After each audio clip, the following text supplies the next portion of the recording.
Handmade gifts have become somewhat of a lost tradition. In this episode, I'll tell you why giving a homemade gift of love just might be the best way to go this Christmas season. Don't get stuck in giving a fruitcake. Stay tuned and I'll share with you 10 easy yet meaningful Christmas gifts people actually want to receive.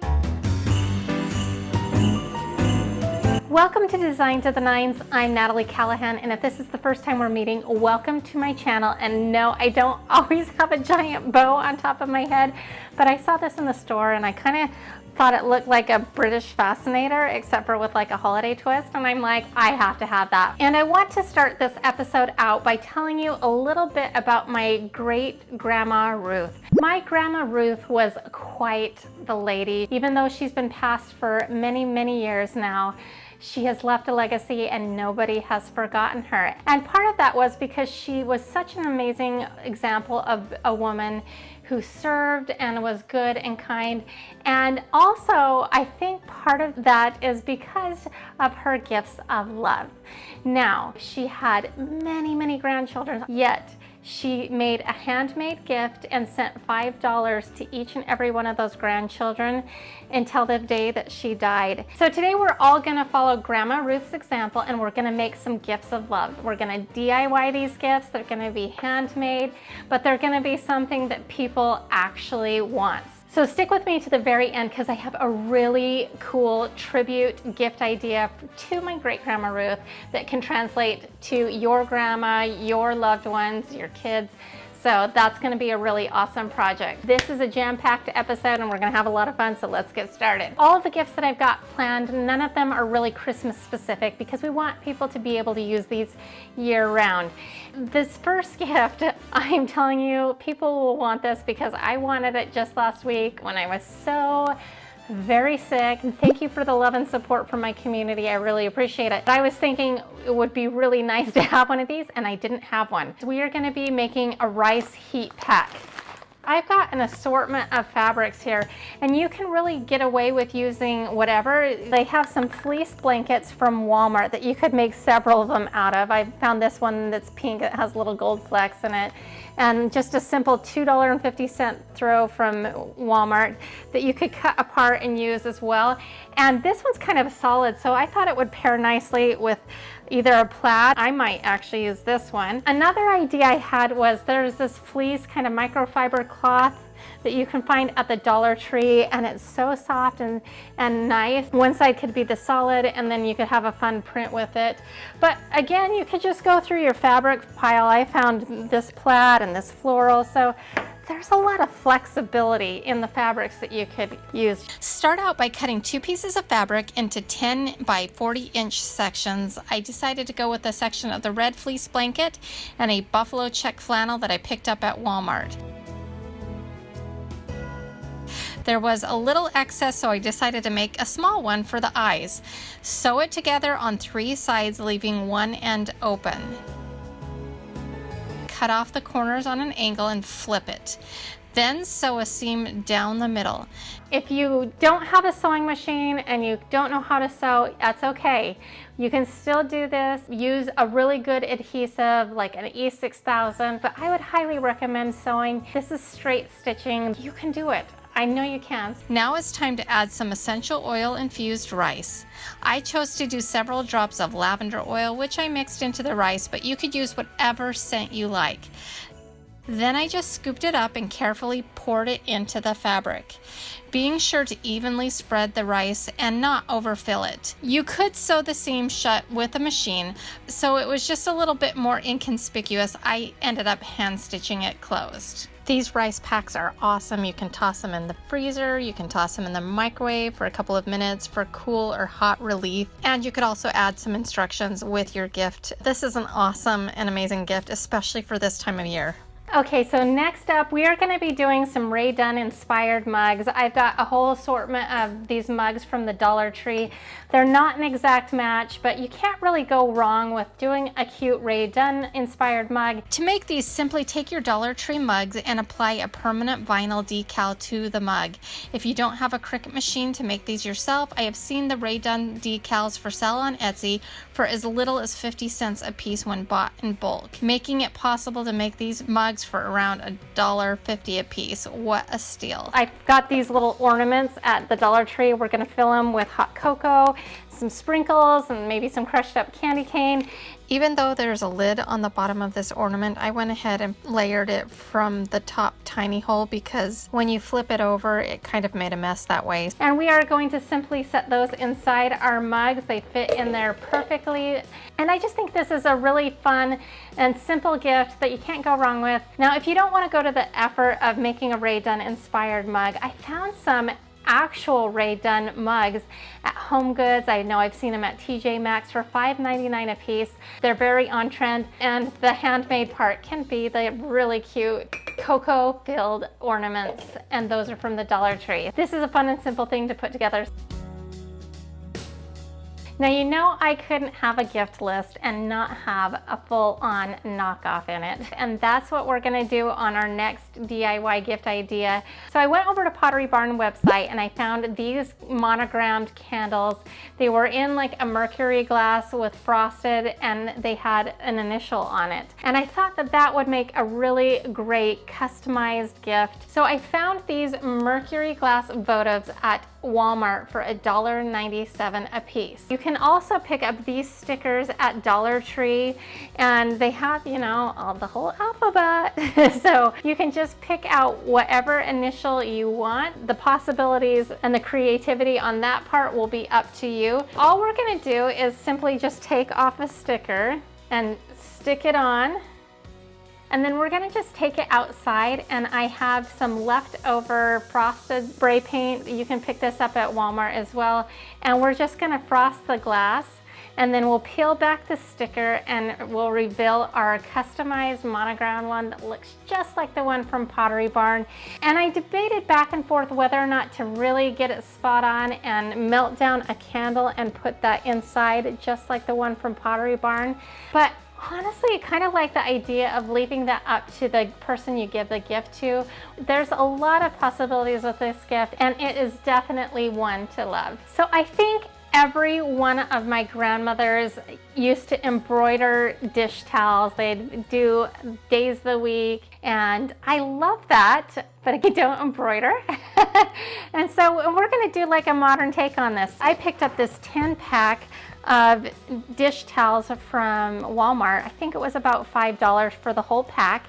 And we're gonna make days of the week dish towels. And I'm actually gonna be using this red buffalo check for the lettering on it. And I actually found something on Cricut Design Studio ready to go. And so we're gonna actually iron those on, but you don't have to use the red buffalo check. You could definitely get away with using a solid color or something that matches the existing decor of the person that you're giving it to. So there's some possibilities there. Start by preheating your Cricut to 305 degrees. You're going to want to warm the area where you will be placing the iron-on transfer for about 5 seconds. Then place the iron-on onto the towel and press down for 30 seconds. Then you're going to want to flip it over and press for an additional 15 seconds. Allow it to cool until it's warm but touchable, and then peel it back. It's as easy as that. If you don't have a Cricut machine, don't worry. You can find an iron-on and iron that on. Or you can go to Michael's. There's a whole ton of stencils that you could do, and you could just simply craft paint them on, and that would be a really good option as well. But I really liked the idea of doing this. All right, next up, we are going to customize an apron. Now, I found this really cute red buffalo plaid apron at Hobby Lobby. I got it half off for $7.50. And I'm going to be making this for my mom because she is always baking for other people. And I thought that she could use this really cute plaid apron to go along with these mama bear slippers that kind of coordinate. And so her last name is Bear. So this is the kind of thing that you need to think about, is like how you can make it customized to the person, to their tastes, their likes, and things that are important to them. So they've always had kind of a bear theme. There's Mama Bear, Papa Bear, and Baby Bear. I found a pre-made SVG file on Cricut Design Studio that had a bear and it says Mama on it. And we're just gonna go ahead and cut that out in black glitter because I already had it on hand and I thought it would be subtle yet cute on the apron, and we are going to simply just cut that out and press that onto the apron. The possibilities on this are really endless.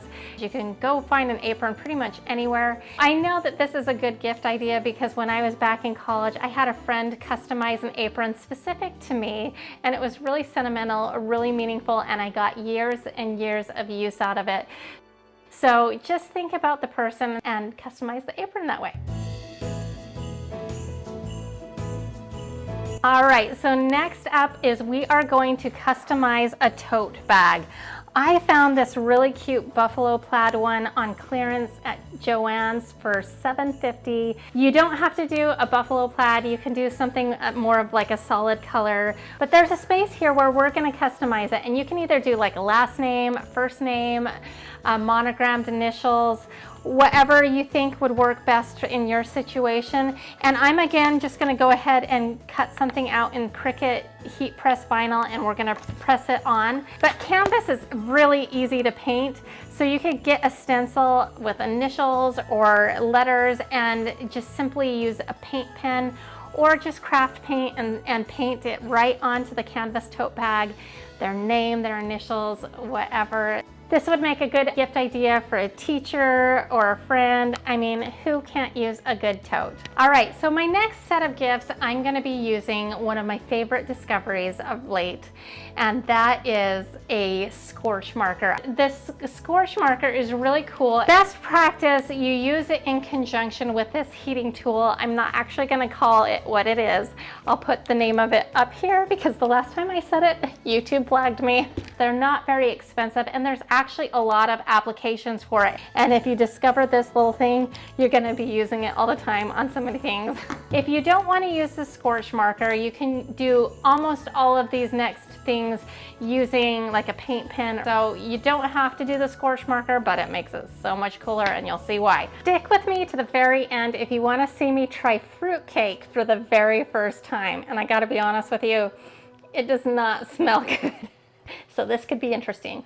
So I have some of these wood rounds. You can find them a lot of different places, and I thought it would be fun to do a monogram on them. Again, we have these stickers from the Dollar Tree. I'm going to use them as a stencil, so I'm going to actually just cut out the initial and then peel it back, and then we're going to fill in with a scorch marker, and then we're going to burn it.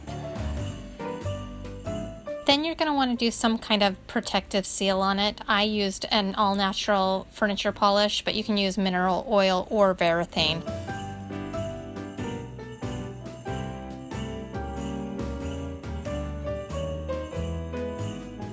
All right, so my next scorch marker gift idea, and by the way, this is not sponsored by Scorch Marker. They did send me some free scorch markers, but they are not paying me to do this.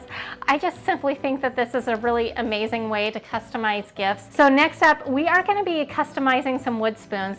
I just simply designed something on my computer using Canva, and then I'm using transfer paper to transfer the image onto the wood spoon. Then I fill it in with a scorch marker. And then we're going to burn it into the wood spoon, and then every time they use this wood spoon, they're going to think of you.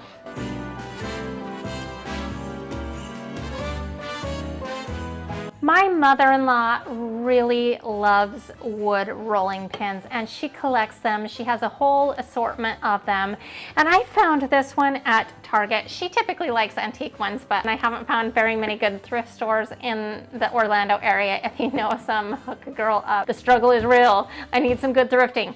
But anyways, I found this new one at Target for about $12, and it had black handles on it, and I thought it was really cute. And I thought we could customize a rolling pin with her name on it, just Grandmother Connors, so that every time she is rolling cookies or a pie crust, she can think of us down in Florida.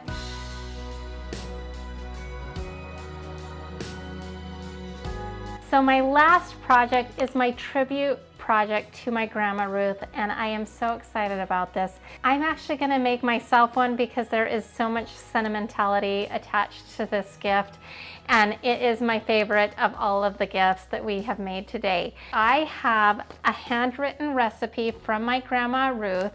It's actually apparently my great great-grandmother's recipe. It's a Christmas cookie recipe. So my grandma Ruth wrote this in her own handwriting and gave it to my mother. And one thing that I really love about it is she wrote, "These are better than Aunt Edna's version." But if you don't have a recipe, that's okay. There's a lot of flexibility in this idea. So you could either handwrite your own recipe, or I have the last letter ever written by another grandma, so that could be something that you could use. So what we're going to do is we're going to take the recipe and transfer the recipe onto the cutting board. My original plan was to wood burn it right onto the wood. Unfortunately, her handwriting was too small for this, and I ended up just being happy with how it looked after I transferred it onto the cutting board, and I ended up sealing it with some varathane.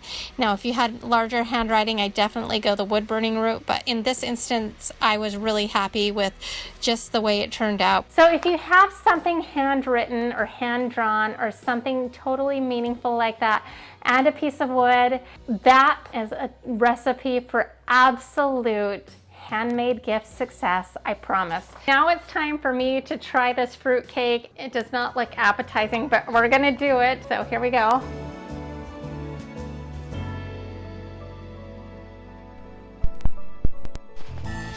Oh,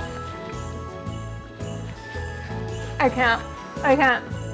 So, lesson learned, do a DIY. To help you out with that, you're gonna wanna check out my DIY farmhouse lantern video, and I've also compiled a playlist of other great DIY options for you as well. I've got a special episode on Thursday, it's Star Wars themed. You're gonna love it. We'll see you then. Bye.